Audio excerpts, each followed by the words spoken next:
नमस्कार, मैं अपने YouTube चैनल पर फिर से आपको एक नया वीडियो और रिवेट के बारे में कुछ अलग से जानकारियां देना चाहता हूं। और हमने बताया था इससे पहले कि रिवेट के प्रकार, आज हम बताएंगे रिवेट की ज्वाइंट, मतलब रिवेट के प्रकार बताए थे और आज रिवेट के ज्वाइंट के बारे में आपको बताएंगे कि यह कितने प्रकार के होते हैं। तो आइए देखते हैं कि सबसे पहले रिवेट के ज्वाइंट, तो ये भी भिन्न प्रकार के होती है। तो रिवेट यानी फर्स्ट में लैप ज्वाइंट है। लैप ज्वाइंट किसे कहते हैं? तो इस ज्वाइंट में जोड़ी जाने वाली सीट एक दूसरे के ऊपर रखी जाती है। मतलब इस ज्वाइंट में, लैप ज्वाइंट में जोड़ी जाने वाली सीट एक दूसरे के ऊपर रखी जाती है। देखिए, एक दूसरे के ऊपर रखी जाती है, उसे लैप ज्वाइंट कहते हैं।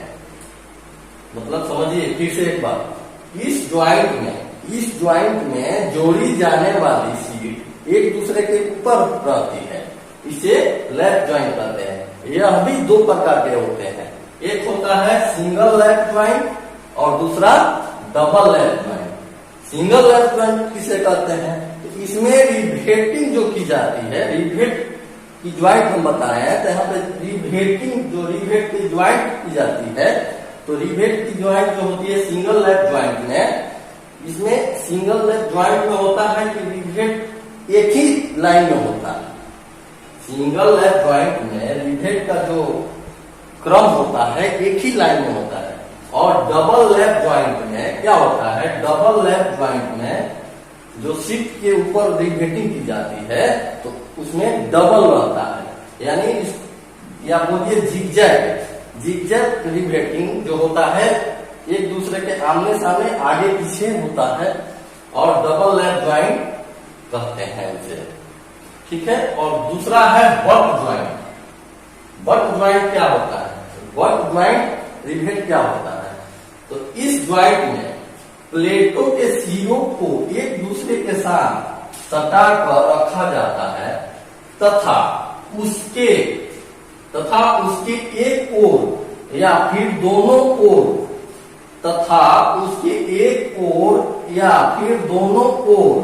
ऊपर नीचे कवर प्लेट लगाकर, ऊपर नीचे कवर प्लेट लगाकर रिवेट द्वारा जोड़ा जाता है। बात तो समझिए आप। इस बट ज्वाइंट में, इस ज्वाइंट में प्लेट के सिरे को, मतलब प्लेट जो होता है चादर, प्लेट के सिरे को एक दूसरे के साथ सटाकर, मतलब ऐसे समझिए ना, एक दूसरे के साथ सटाकर रखा जाता है तथा उसके एक ओर या फिर दोनों, एक ओर यानी इस चादर के एक ओर या फिर दोनों ओर, जैसे आप देखिए ट्रेन के पटरी देखे हैं तो उसमें आपको दिखाई देता होगा जहाँ पे पटरी का अंतिम सिरा होता है फिर दूसरी सिरा आकर मिलती है, तो वहां पे क्या होता है कि ज्वाइंट लगाया जाता है। दोनों तरफ से चादर, पतली चादर लगाकर उसको नट बोल्ट से कस दिया जाता है। और यहाँ पे क्या है कि दोनों कवर प्लेट लगाकर, दोनों ऊपर नीचे कवर प्लेट लगाकर रिवेट द्वारा जोड़ दिया जाता है, उसे बट ज्वाइंट कहते हैं। ये भी दो प्रकार के होते हैं। बट ज्वाइंट जो दो प्रकार के होते हैं, एक होता है single cover plate but joint और दूसरा होता है double cover plate but joint. समझिए, बट ज्वाइंट भी दो प्रकार के होते हैं, एक होते हैं सिंगल कवर प्लेट, दूसरा double cover plate but joint. Single cover plate क्या होता है, इसके बारे में आइए जानते हैं। जब केवल एक कवर प्लेट लगाकर दोनों प्लेट को जोड़ा जाता है, जब केवल एक कवर प्लेट लगाकर दोनों प्लेटों को जोड़ा जाता है तो उसे single cover plate but joint कहते हैं। उसी के अनुरूप डबल कवर प्लेट ज्वाइंट होता है। जब ज्वाइंट में ज्यादा मजबूती की, सबसे पहले आपको बताए थे हम, इस ट्रेन की जो पटरी होती है उसको दोनों तरफ से प्लेट लगाकर उसको मजबूत की जाती है। और यहाँ पे double cover plate but joint में वही क्रिया है। जब ज्वाइंट में ज्यादा मजबूती की आवश्यकता पड़ती है तो दोनों कवर प्लेट लगाकर दोनों ओर कवर प्लेट लगाकर उसे डबल जोड़ा जाता है, उसे double cover plate but joint कहते हैं। आइए जानते हैं रिवेट कब, क्यों और कहाँ प्रयोग किया जाता है। रिवेट कब, क्यों और कहाँ प्रयोग किया जाता है। तो रिवेट कब प्रयोग किया जाता है, तो जब दो पार्टों को अर्ध अस्थायी रूप से जोड़ना होता है तब रिवेट का प्रयोग किया जाता है। जब दो पार्ट्स को अर्ध अस्थायी रूप से जोड़ा जाता है तो वहां पे रिवेट का प्रयोग किया जाता है। क्यों किया जाता है रिवेट का प्रयोग, इससे पतली चादरों को जोड़ने का इससे अच्छा साधन नहीं है, क्योंकि इसमें धातु को गर्म करने की आवश्यकता नहीं पड़ती। इससे पतली चादर को जोड़ने का इससे अच्छा साधन नहीं है, क्योंकि इसमें धातु को गर्म नहीं किया जाता है। दूसरा, यह सस्ता और पक्का होता है।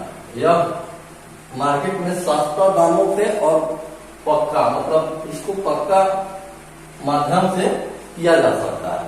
और कहाँ किया जाता है इसका प्रयोग, ट्रक,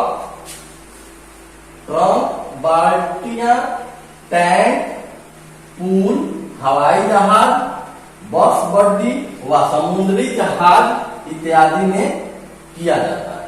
इसका प्रयोग ट्रक, बाल्टियां, पूल, हवाई जहाज, बस की बॉडी में और समुद्र की जहाज होती है उसमें इसका यानी रिवेट का प्रयोग किया जाता है। अब रिवेट ज्वाइंट खराब होने के कारण जानेंगे कि रिवेट ज्वाइंट आखिर खराब होती क्यों है। तो सबसे पहले देखिए कि रिवेट ज्वाइंट खराब क्यों होती है। तो जब सुराख एक दूसरे के ज्यादा नजदीक, यानी सुराख जब एक दूसरे के ज्यादा नजदीक होंगे तो रिवेट प्लेट खराब या फट जाती है। रिवेट जब ज्यादा नजदीक सुराख होगी तो क्या होगा, प्लेट फट जाएगी। दूसरा है, यदि रिवेट ज्यादा बारीक होगी या उसका व्यास, रिवेट ज्यादा बारीक होगी या उसका व्यास कम होगा तो रिवेटिंग करते समय क्या होगा, उछल भी जाएगा या खराब भी हो सकता है, हो जाएगा। तीसरा में है, यदि रिवेटिंग का डायमीटर यानी व्यास आवश्यकता से बहुत, यानी रिवेटिंग का डायमीटर यानी व्यास आवश्यकता से ऊपर, आवश्यकता से बहुत छोटा होगा तो रिवेट फट जाएगी।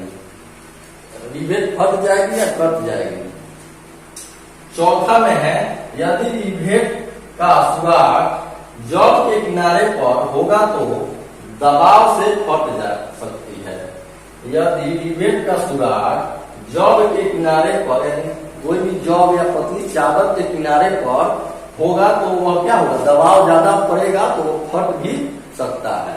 उसके बाद होता है इसमें सावधानियां। रिवेटिंग करते समय हम लोग को क्या क्या सावधानियां बरतनी चाहिए। तो एक नंबर में है, रिवेट के व्यास के अनुसार सही साइज का सुराख करना चाहिए। यानी एक नंबर में क्या बोल रहा है कि रिवेट के व्यास के अनुसार, यानी रिवेट का जो बॉडी का व्यास होता है उसके अनुसार सही साइज का सुराख होना चाहिए। दूसरा है, रिवेट का व्यास जोड़ी जाने वाली प्लेट के अनुसार रखनी चाहिए। यानी रिवेट का व्यास जो होता है जोड़ी जाने वाली प्लेटों के अनुसार रखनी चाहिए, जिसका डायमीटर कितना होना चाहिए, 1.2 गुने √3 इंच होती है। तीसरा नंबर में देखिए, कभी भी रिवेट का सुराख प्लेट के किनारों पर नहीं करनी चाहिए। आप इसमें बताए थे ज्वाइंट में खराब होने में, जब प्लेट की किनारे पर क्या होगा, जब होगा तो क्या होगा, कट जाएगी या फट जाएगी। इसमें क्या है, सावधानियां हैं कि उसमें नहीं होनी चाहिए। चौथी है, रिवेटिंग के लिए उचित टूल्स का प्रयोग करना चाहिए। रिवेटिंग करते समय उचित टूल्स का प्रयोग करनी चाहिए। उसके बाद 5वीं में है रिवेट को सही से सीट में या जॉब में सेट करनी चाहिए। मतलब अगर रिवेट हल्का ढीला पड़ जाए तो जॉब जो हम लोग उसको असेंबल किए हैं या उसको और अस्थायी रूप से जोड़े हुए हैं, अगर सही से रिवेटिंग नहीं किया जाए तो क्या होगा, वो खराब भी हो सकता है या टूट भी सकता है। 6 नंबर में बड़े साइज की रिवेटिंग करने के लिए न्यूमेट्रिक मशीन का प्रयोग करनी चाहिए। यानी बड़े बड़े मशीन आते हैं रिवेटिंग करने के लिए, तो बड़े साइज के जॉब में क्या होता है, करना पड़ता है रिवेटिंग, तो वहां पे न्यूमेट्रिक मशीन का प्रयोग करनी चाहिए। समझ में आई बात। और इस जितने भी हम लोग YouTube चैनल के माध्यम से आप सभी को जो समझा रहे हैं उसका नोट्स बनाइए और इस YouTube चैनल को सब्सक्राइब कीजिए।